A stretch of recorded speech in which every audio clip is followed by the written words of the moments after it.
Shrimad's Divine Grace, founder of Iskana Bhakti Bhaktivedanta Swami Srila Prabhupada ki Jai, Shrimadbhagavatam ki Jai, Most Merciful Lordship Shri Shrikananda Bihari ki Shri Jagannath Shri Baladeva Subhadra ki Shri Nathaji Shri Balagopal ki Shri Parnitai ki Nitai Go Prema.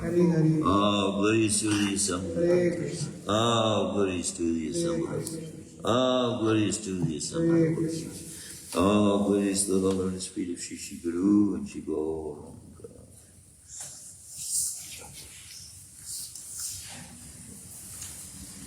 we say,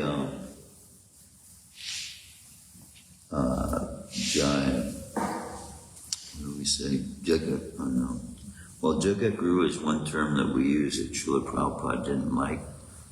But the song calls him that. But the reason he didn't like it is because in India, Jagat Guru is a term used by Mayavadis.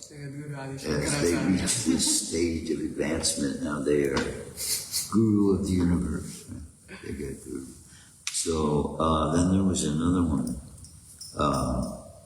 Gurudev. Also, it becomes a familiar term used by Mayavadis. But then see, to then include the Varmanacharya disciples after Srila Prabhupada, I don't know any other way to refer to them. So we say Gurudev, what can you do? Are we on text 21? 21. We are reading from Shrimadbhagavatam, Canto 1, Chapter 8, text 21. Om Namo Bhagavate Vasudevaya.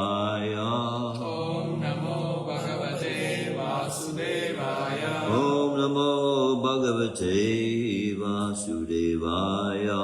Om Namo Bhagavate Vasudevaya. Om Namo Bhagavate Vasudevaya. Om Namo Bhagavate Vasudevaya. Narayanam Namaskritya Narayanam Namaskritya Naram Chaiva Narottamam Naram Chaiva Narottamam Devim Saraswatim Vyasam Devim Saraswatim Vyasam Tato Jayamudiraye Tato Jayamudiraye Nastaprayeshu Bhadreshu Nastaprayeshu Abhadreshu Nityam Bhagavata Sevaya Nityam Bhagavata Sevaya Bhagavati Uttama Shloke Bhagavati Uttama Shloke Bhaktir Bhagavati Naishtiki. Bhaktir Bhagavati Naishtiki. Canto 1, Chapter 8, Text 21 from Shrimadbhagavatam. Krishnaya Krishnaya Vasudevaya Vasudevaya Krishnaya Vasudevaya Krishnaya Vasudevaya Devaki Devaki Nandanaya Nandanaya Cha Devaki Nandanaya Cha Devaki Nandanaya Cha Nanda Nanda Gopa Gopa Kumaraya Kumaraya Nanda Gopa Kumaraya Nanda Gopa Kumaraya Govindaya Govindaya Namo Namo Namah Namah Govindaya Namo Namah Govindaya Namo Namah Krishnaya Vasudevaya Krishnaya Vasudevaya Devaki Nandanaya Cha Devaki Nandanaya Cha Nanda Gopa Kumaraya Nanda Gopa Kumaraya Govindaya Namo Namah Govindaya Namo Namah Krishnaya Vasudevaya Krishnaya Vasudevaya Devaki Nandanaya Cha Devaki Nandanaya Cha Nanda Gopa Kumaraya Nanda Gopa Kumaraya Govindaya Namo Namah. Govindaya Namo Namah. Please chant. Krishnaya Vasudevaya Krishnaya Vasudevaya Devaki Nandanaya Cha Devaki Nandanaya Cha Nanda Gopa Kumaraya Nanda Gopa Kumaraya Govindaya Namo Namah. Govindaya Namo Namah. Krishnaya Vasudevaya Krishnaya Vasudevaya Devaki Nandanaya Cha Devaki Nandanaya Cha Nanda Gopa Kumaraya Nanda Gopa Kumaraya Govindaya Namo Namah Govindaya Namo Namah. Krishnaya Vasudevaya Krishnaya Vasudevaya Devaki Nandanaya Cha Nanda Gopa Kumaraya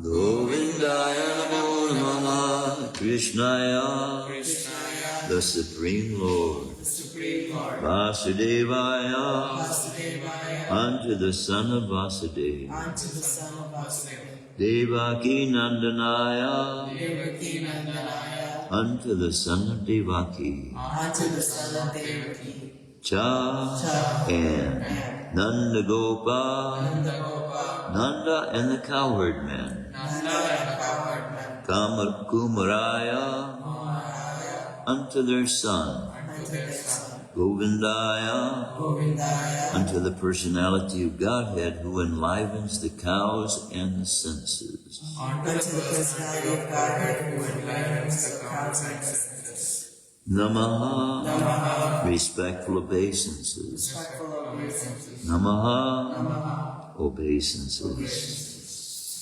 Translation and purport by His Divine Grace Abhaya Charanavinda Bhaktivedanta Swami Prabhupada.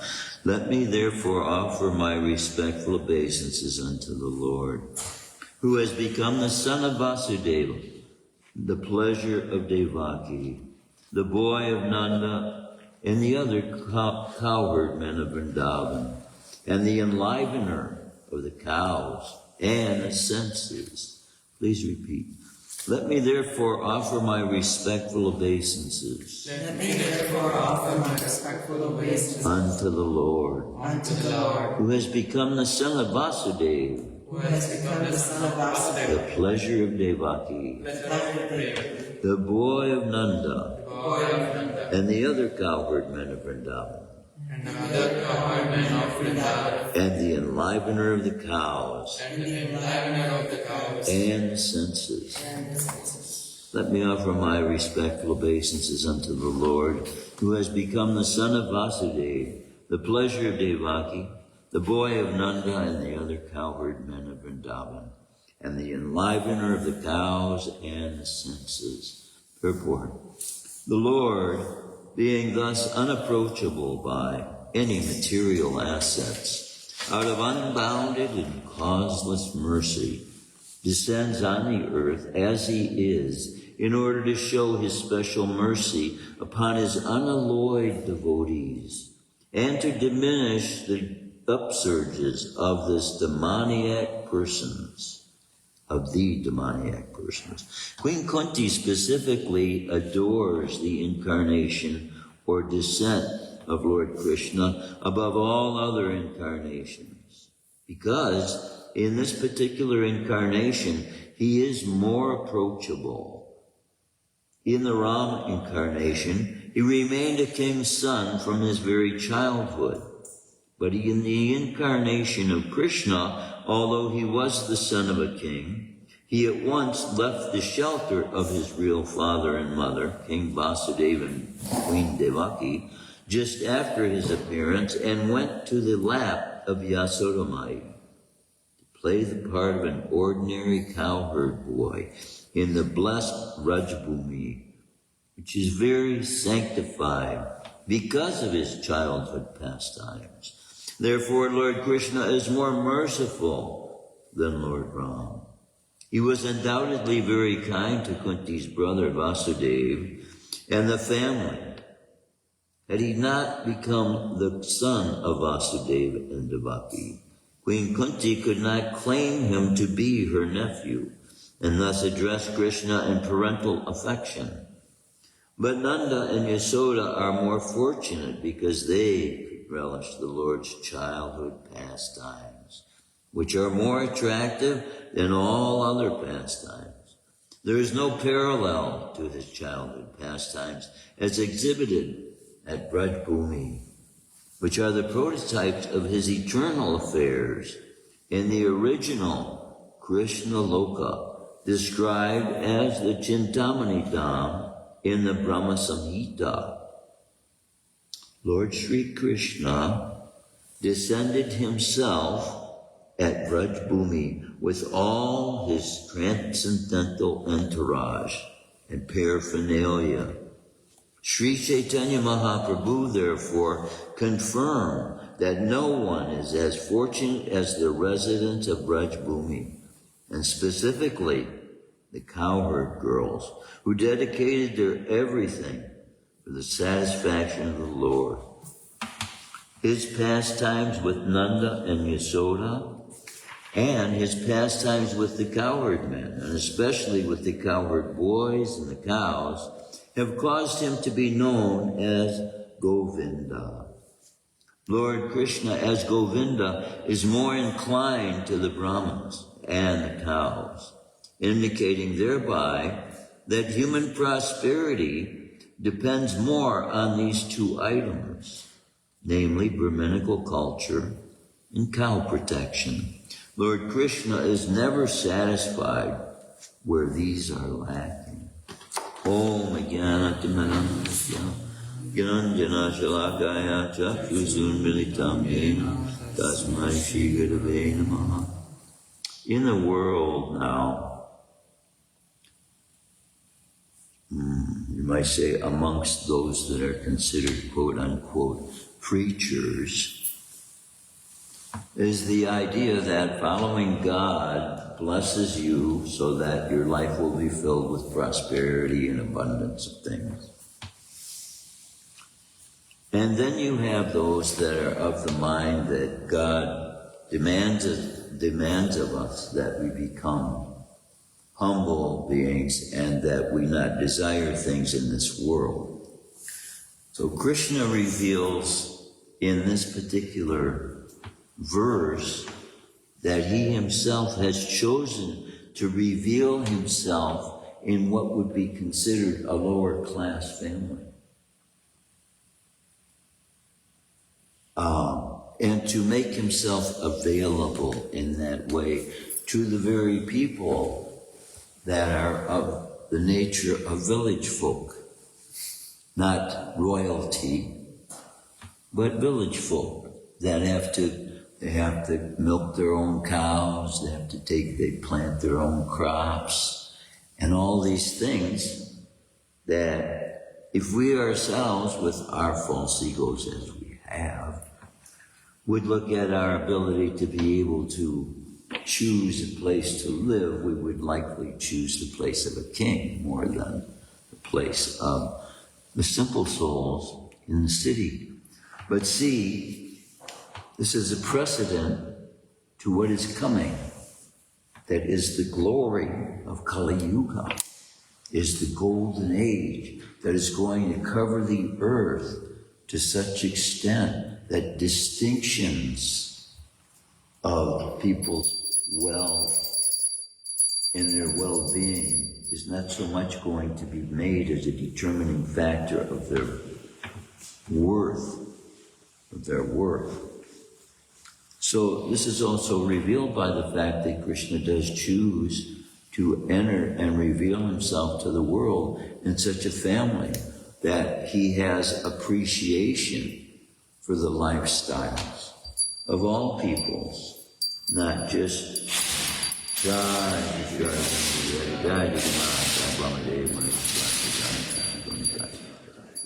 not just the people that we would consider to be royalty.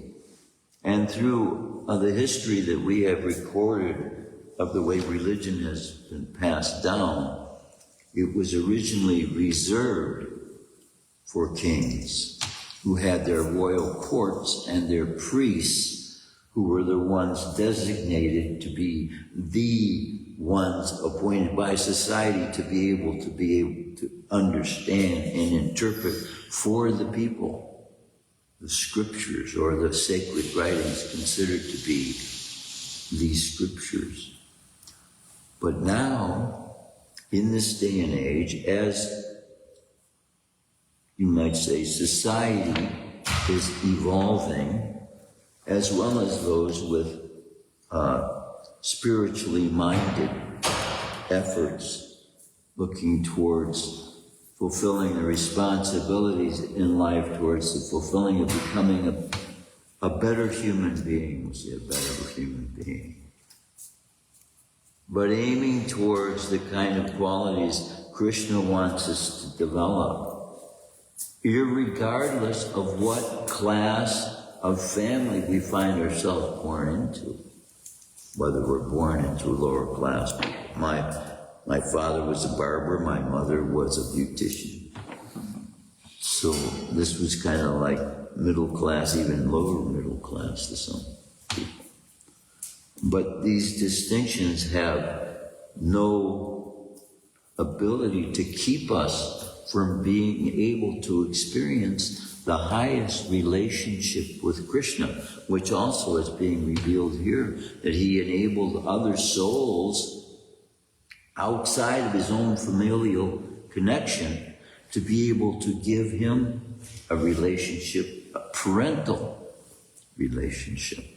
And then with that, we see that parental responsibilities were shared community experience, which when I was a boy growing up, wasn't that long ago, there were still hills and mountains and things like that. If a neighbor disciplined a child because of the child's misbehavior, it was considered normal. Thank you for correcting my child, you know. But now, oh Lord, it's not only illegal, you might end up in court with a lawsuit on your hands, and then you have to pay for it for the rest of your life. Or to speak of neighbor, one parents also, if they say it's... You dare to raise your hand to my innocent child, my angel? This is the... Yeah, what happened to it takes a village? Yeah, You know? it takes a village. Good question, yeah. We don't have And those see- community structures. See, not only does it take a village, but it takes the consciousness of everybody in the village to have the appreciation for everyone else's place Exactly. in the village. Simple respect. Yeah, yeah. Community. Because if one bee says to the other bee, so you got to pick from Farmer Jones. He's the poorest farmer in town. I got all these flowers over here from Farmer Trump. He's got the best flowers in town. That makes me better. No, it doesn't make you better. In fact, the bee who is having the more difficult time, the human being who is going through difficulties in life, constantly having to call out to God for help, actually, is in a more fortunate situation than one who is constantly thinking himself above the rest of society because of some situation that God has himself allowed him to be put into temporarily. As we get put into our situations to see how we're going to react to it. So if we act when we're put into a position awkwardly and we don't fit into it, I'm not of an administrative mind. Rather than tell somebody to go mop the floor, I'd rather go do it myself. That's the way I am. I just came to learn that aspect of myself. And then what happens too with me, I found that this is my own false ego. You know, if I get to a stage where, you know, I'm thinking I'm a paka. What's that? Upright, paka, clean, pure, you know, like that. Then I get this false ego attitude towards other people. How come they're not like doing like this? You know, how come they're not? So this is all false ego. So all of these steps of advancement also, we have to be aware. Now, I was reading in the case of King Chitraketu, and I had said this to Tirthapada earlier about what I had concluded from having read the fact that people were visiting Krishna in flying machines. So these flying machines, it didn't look to me as being described from the earth, because Srila Prabhupada describes them as demigods from other planets. Wow. King Chitraketu, it is described as him as having responsibility over many planets. And they were traveling from one planet to the next. Now, he lived to be millions of years old, this King Chitraketu. In fact, if I can, I'd like to read from some of these verses here that just beyond the imagination. Can you imagine someone living 1,000,000 years old? And what other books have the histories to blow our minds, to blast our false egos into believing the limitations we feel God has, and helping us to understand that there are no limitations with God.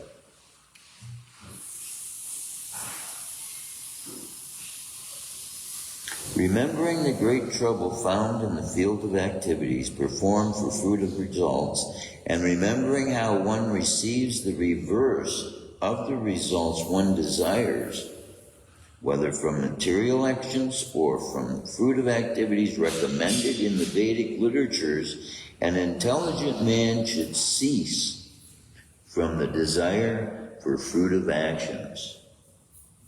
This is Chichiketu's own conclusions now, after having lived these millions of years and having millions of lives, millions. For by such endeavors one cannot achieve the ultimate goal of life.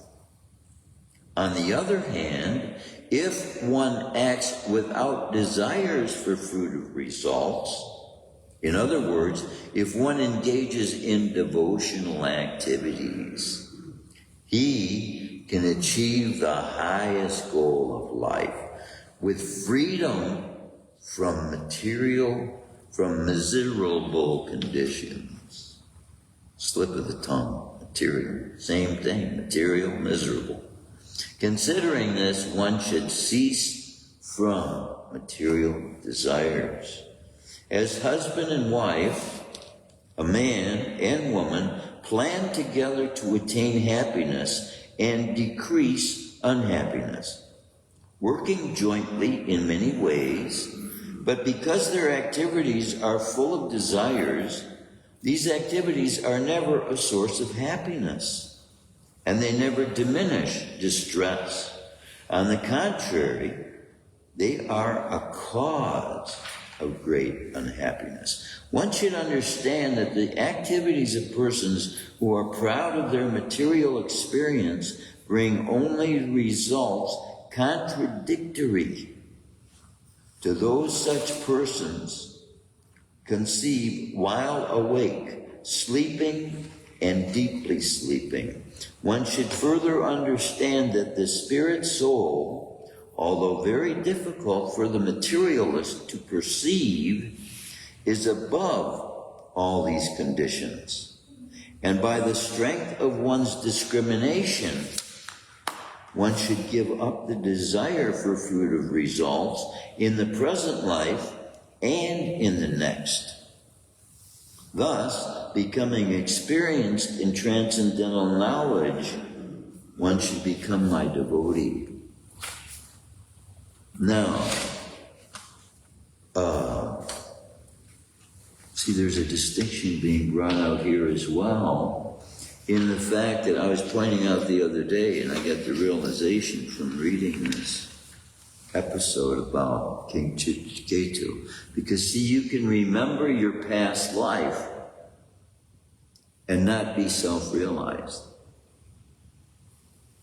Because self-realized means you know your relationship, your eternal relationship with Krishna. That's self-realized. But just knowing your past means God has granted you the mercy to realize your past so that you don't commit the same mistakes over again. But once you have given your life and surrendered to Krishna, with that comes certain opulences that you don't know you have, that other souls that have not surrendered don't have. And Krishna will give them to you automatically. And this is one of those. Carrying over your understanding of your previous involvement with devotional service. Because see, that mentality carries over. But the promise is that you will be born into a family in which devotional service will be made easy. If we don't make it to the perfection that we're aiming for. Persons who try to reach the ultimate goal of life must expertly observe the supreme absolute person and the living entity, who are one in quality in their relationship as part and whole. This is the ultimate understanding of life. There is no better truth than this. So this is equating the supersoul with the supreme being, Krishna. O King, if you accept this conclusion of mine, being unattached to material enjoyment, adhering to me with great faith, and thus becoming proficient and fully aware of knowledge and its practical application in life, you will achieve the highest perfection by attaining me. Sri Sukadeva Goswami continued, after thus instructing Chitraketu and assuring him of perfection in this way, the Supreme Personality of Godhead, who is the Supreme Spiritual Master, the Supreme Soul, Shankarshan, disappeared from that place as Chitraketu looked on. So, it was after a long, long time of his engaging in devotional service. But see, with the allowance now of Lord Chaitanya giving this process as the means, I don't know that King Chitraketu was brought to the standard of chanting the Maha Mantra, which is something uniquely that we are being given in this age, described by Krishna himself as so special, as to have all of the spiritual potency, to be able to lift us out of no matter how low we have fallen to. Because no more discrimination is being given to any higher or lower stages by material designations in society. Everyone, all peoples, and all even forms of life that will come in contact with devotees will be affected by the spiritual effects of this power of Krishna's name and the chanting of Krishna's name and the knowledge of Supersoul, which this is saying, knowledge of the Supersoul and the fact that Supersoul is the same supreme person who dwells in that divine place which Lord Brahma is given access to. See, people don't know that. Brahma has access now to that. That's what's revealed in Brahma Samhita. That's why we can't consider Brahma ordinary human being, especially since he's the top in our chain of disciplic succession. So this is why as well, Srila Prabhupada explains that what he wants as his disciples to follow as a regular daily function, the reading of Brahma Samhita. And Brahma is the Father, the whole universe. He's the Father. Christians are looking at Christ's Father as the Father of the universe. But this is a misunderstanding of who he is as the son of Indra, by calling his disciples the sons of thunder. He reveals who he is. And by Christians as well in the past, reading the histories of the Hebrew people, they will come to understand the Hebrew people are also worshiping Indra. They are seeing Indra as the one that created that flood recorded in the Bible 5,000 years ago in the world. They're saying it was in the world, and we see that it was local. It was local to Vrindavan, but Vrindavan being on a totally different continent than where it's being recorded in the Bible.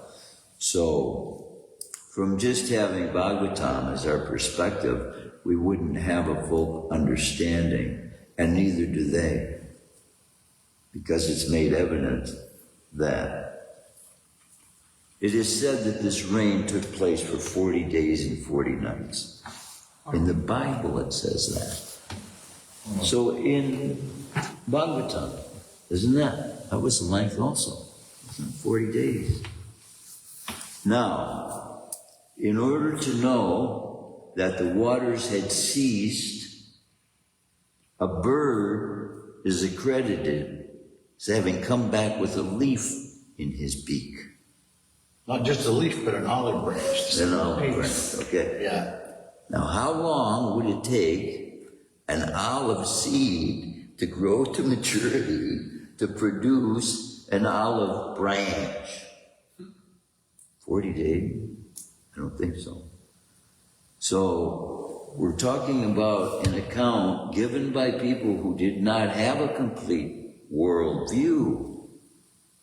Understandingly, they were forced to live in a desert for 40 years. They rode around in a circle for 40 years. Yeah. Why? To kill off that generation. They would die off.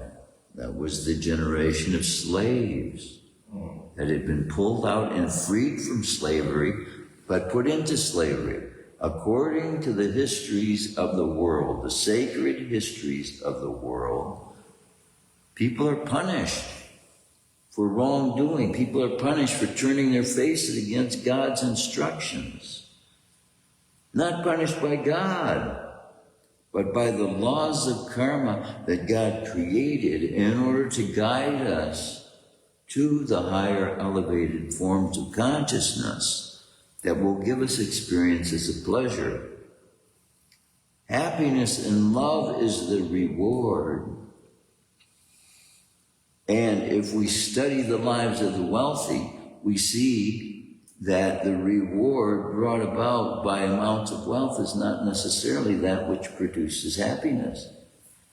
And we will find in that portion of the population a very high rate of suicide. One such example, Robin Williams. Who could have thought themselves be more happy than this guy that makes everybody they come in contact with laugh like anything, roll on the floor? But yet he found himself at the end of life giving himself to Christianity as well. Found Christianity, started preaching, but he found no hope to the extent that he ended his life prematurely, took it himself. So, even though some people who are on a spiritual path are not having the complete view and the perspective that God wants us to have towards Him and to the development of ourselves as human beings, and this force of love that He is within us. This is what it's ultimately bringing us to understand, is that the purity of love is what Krishna Himself wants to manifest through us as human beings. You can't do that through the frog, you can't do that through the horse. Although even through the frog and the horse, they do it to their young. They show their young a form of love, but it's partial love.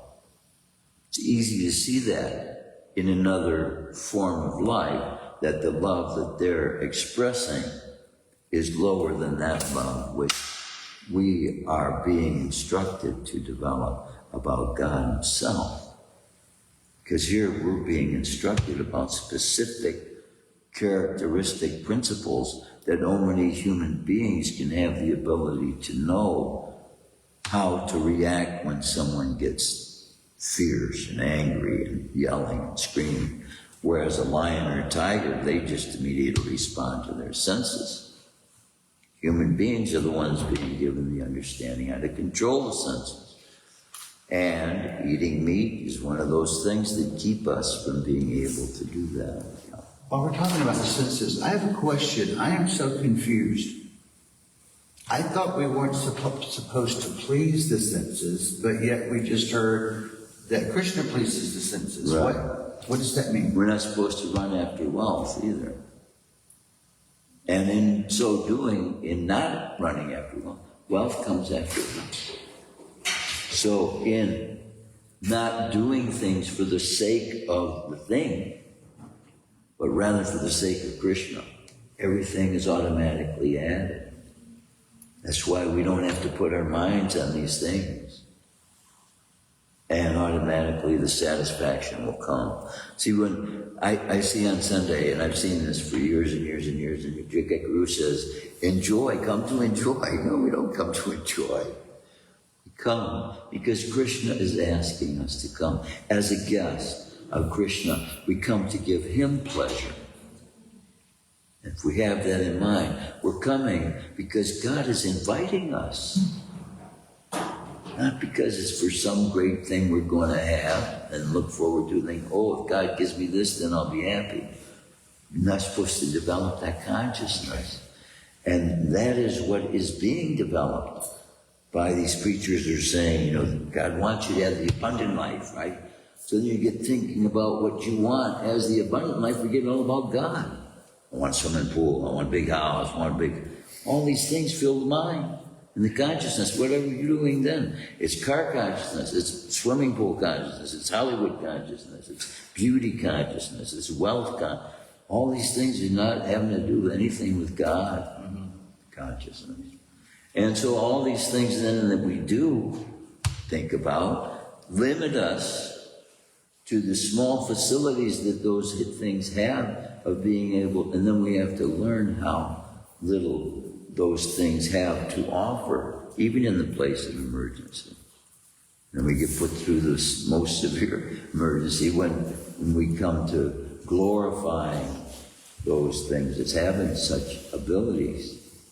We need $1 million. Mm-hmm. What we really need is God consciousness. God is already the owner of everything. And if we see everything else as ours to be enjoyed, this is what has gotten us into this material world. Because all those things that we can think of as ours, there is nothing that we can claim as ours. It's true. Yeah. And when you think of it, we are in so little control of this body. What we even do have, yeah. And that's what the chanting is giving us to us for as well, is to perfect the senses of the body. We abstain from things because it's better, health-wise and body-wise, for us to abstain from those things. And then we take certain things because they're beneficial for us as well. We incorporate it into the food we eat as medicinal properties of the herbs we use. But it's important that we don't just, more is better. So just throw it in as much as you can. No. Everything is there in balance as well. The beautiful statement, I think it's in the proverb, to everything there's a time and a season. Yep, for every season, yeah. Time to embrace, time to refrain from embracing. Time of war, time of peace. And so we're going through all these things that are being described, but all the scriptures are being given to us to be able to develop the consciousness, to be able to go through those things as smoothly as possible. My yoke is easy, my burden is light. Krishna is saying, in this age of Kali Yuga, there's no other way. But the simplest way he gives. And so in making it the easiest way for us, then it becomes the only way as well. People that are saying they're on the same path we are, all you have to do is ask them what the end result of their path is to know that it's not the same. Even they may say love of God, which is the objective. So what are the qualities of that love? Then we have to come to know that. And that's what will drive us to realize the need every day.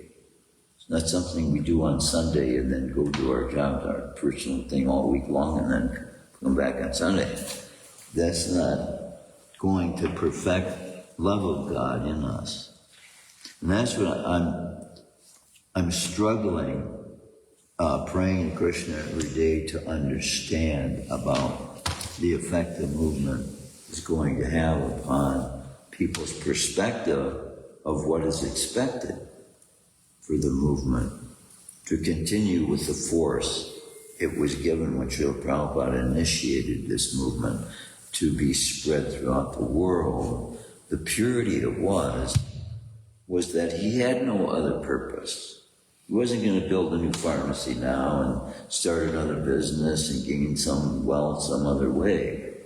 He knew that the purity was knowing Krishna, and this point being brought out here, that the greatest knowledge to have in the form of human life is to know that God in us, sharing this body with us, is the same God who controls everything, who owns everything, and whose purpose now is our purpose, whose well-being now is our well-being. When we go out to buy, we're giving them money for it, but it's actually his.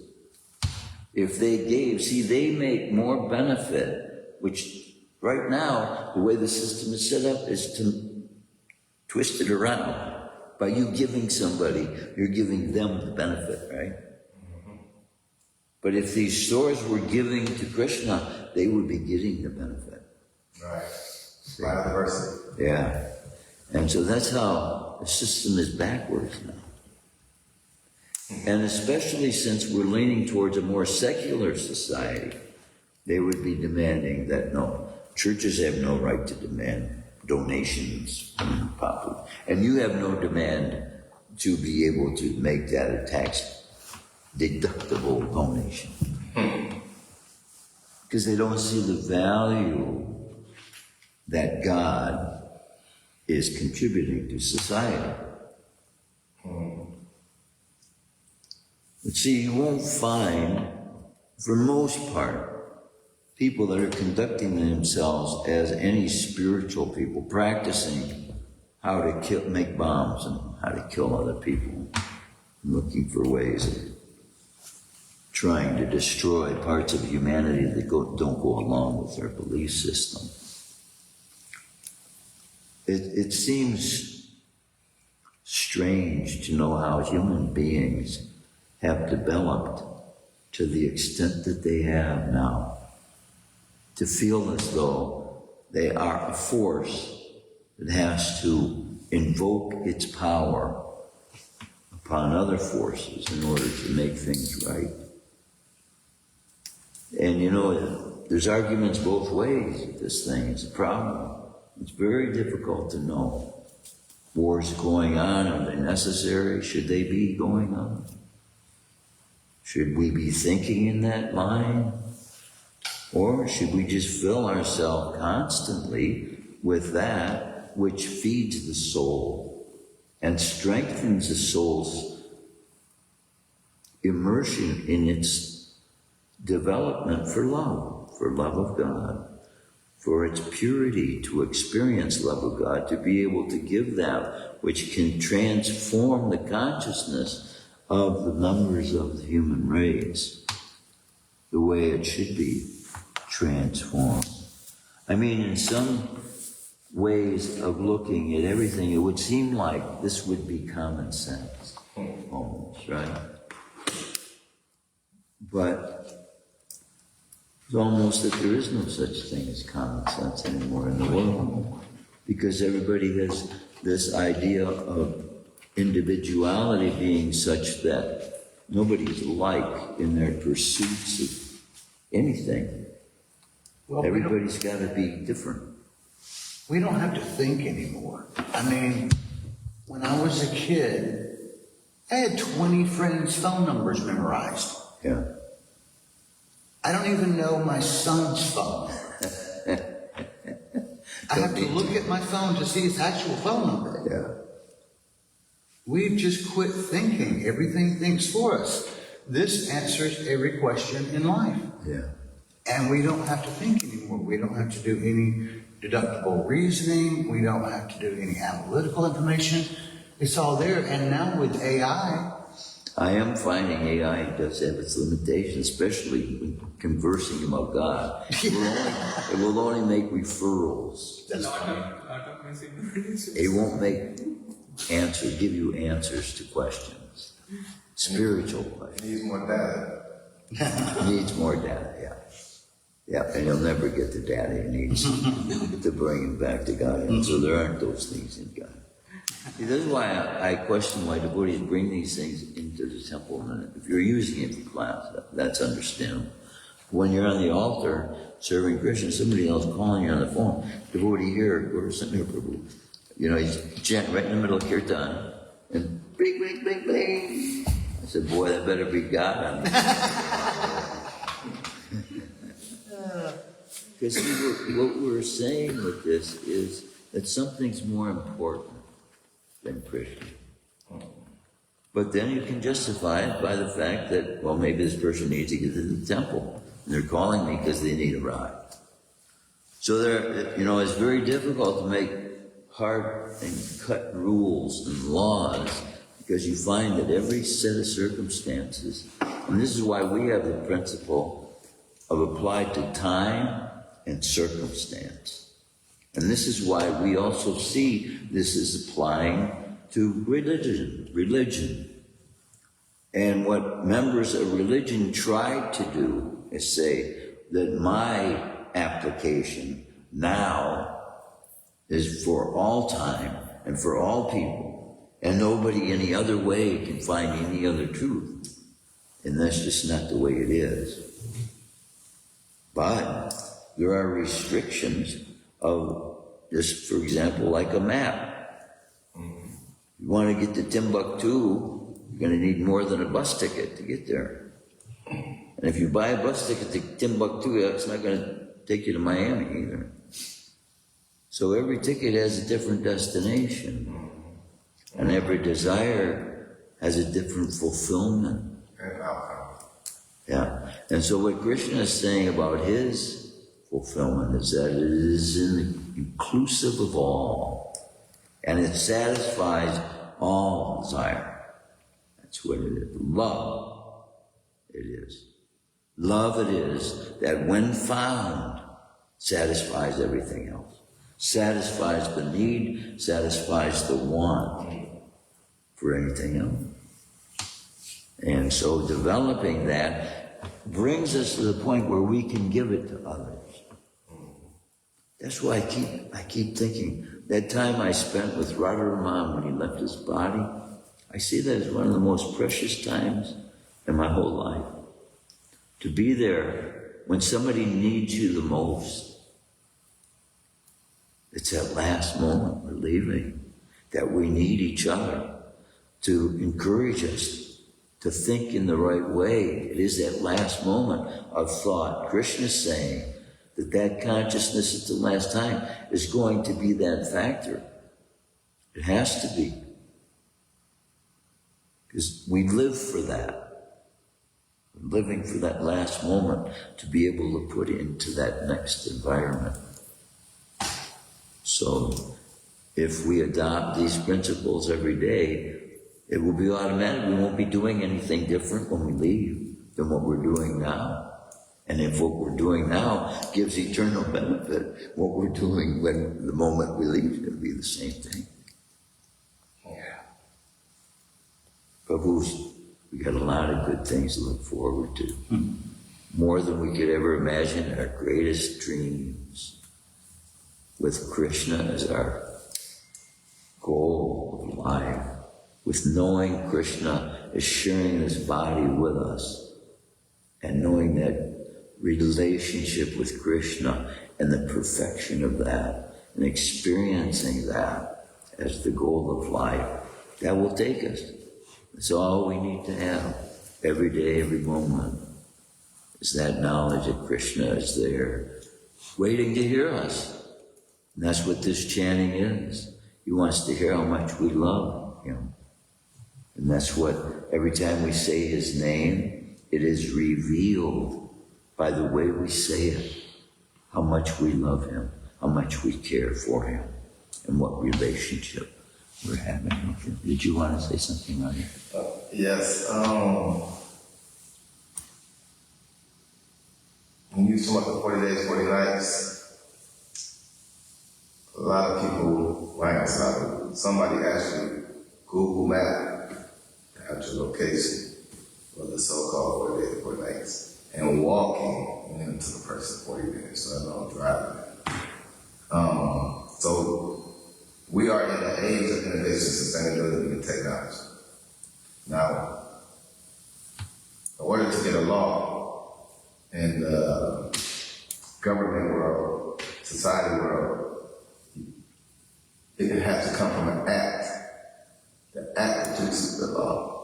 Then as time continues, you have to be amended, because as evolution happens, it's not the same from 17, 16, 15, BC, AD. Now when it comes to universal laws, those laws are not supposed to be amended. Those laws are supposed to be like decrees and creeds, not to ever change. But for some reason, people, like they say in Christianity, are in the carnal, the flesh. They're more concerned about superficial. You need to be in a place to give class. Yeah, I agree with you 100%. And that's the main problem in today's society. Yeah. And we can speak on things, but that mean I stopped using the word faith and belief, because I know of the man-made religions. I know about their history. I studied it. It's not no hard feelings. They were that comfortable to use that, thinking that nobody's going to go back and check those councils, thinking that nobody's going to look at that certain periodic time. Like what you just said earlier, that blew my mind when you said that story actually came from another plagiarized from its original predecessor. It proceeded from that. And that's what people gotta understand when it comes to etymology, the origins. See, there's, I do this myself as well, looking at one culture that has a story that seems so familiar as another story that happens. But here's the thing about the effects of truth and why they're being manifested the way they are.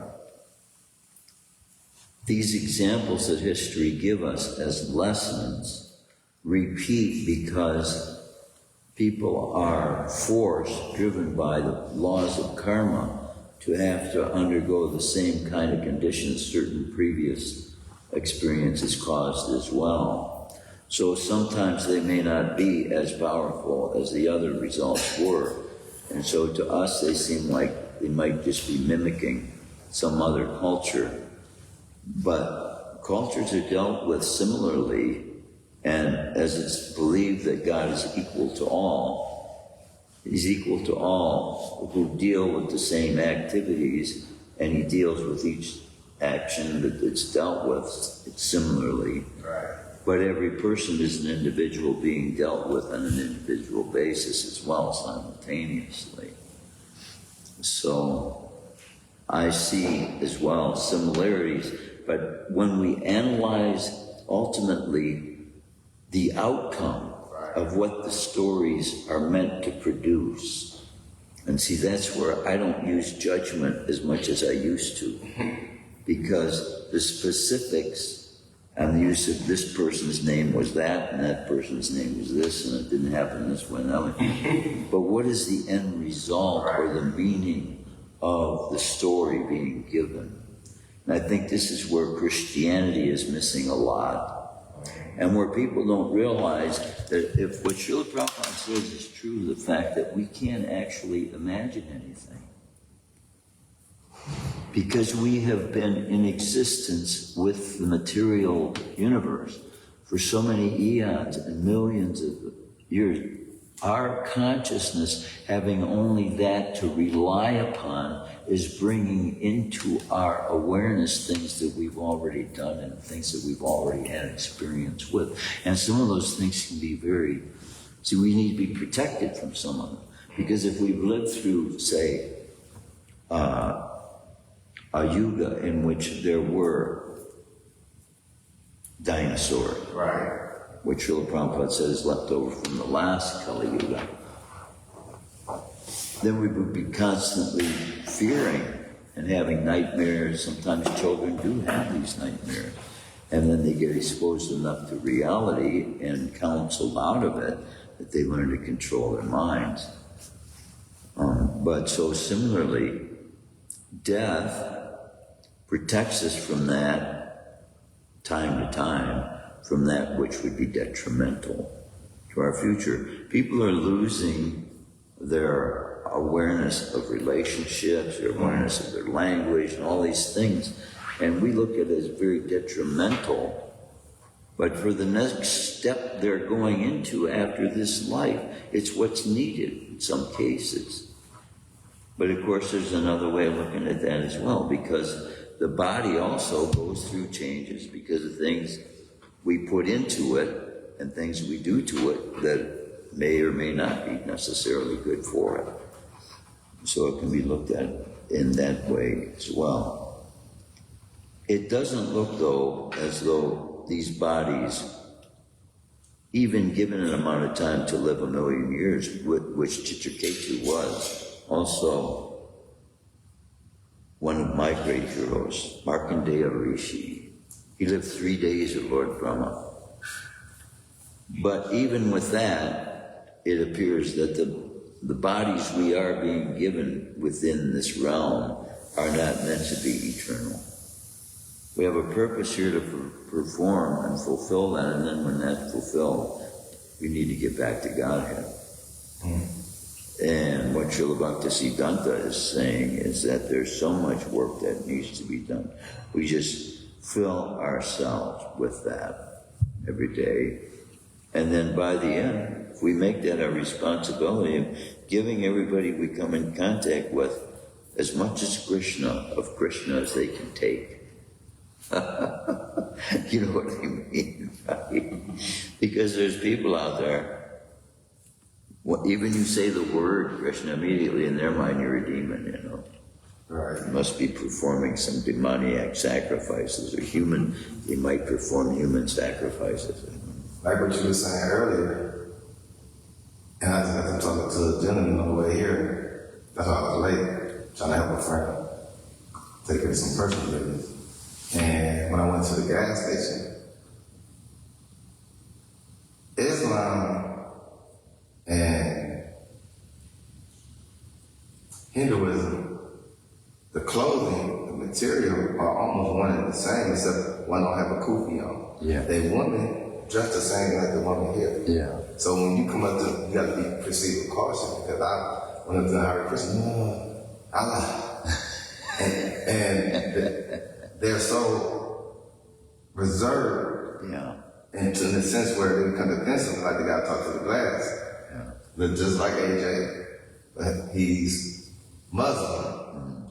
And me, I could tell a person, but actually what you were saying, I know you probably know Dr. John Henry Clark, Grandmaster teacher in Egyptology, him and Dr. Ben Joachim. So Dr. Henry Clark taught me maybe 60 days ago. He's transcended, but he taught me in one of his teachings. He doesn't have no issue with other ideologies, denominations. He said because, like you saying, who am I to say how that spirituality system, what it did for you, how it affected you, how it brought you out of whatever that circumstance is. And a lot of people get that confused. Like my mom, she won't let go of Jesus Christ. Not because she hasn't read the books and read up on the councils. She's not let go of Jesus Christ because my great grandmother, who the full blood of Cherokee Indian, introduced her to Jesus Christ. Go out outside to my mom. Nanny didn't know about the Council of Nicaea, the Council of Trent, the Council of Chalcedon, the Council of Ephesus. And she didn't know about the things, but she took the best thing that she knew to get to her grandbaby to make you a better person. You need to be in a place to give clout. You need to be in a place to give clout. These things are worthy of discussion. But we have to go. Okay. 10 after 9. Oh my. Shrimadbhagavatam ki jai. Shrimadbhagavatam ki jai.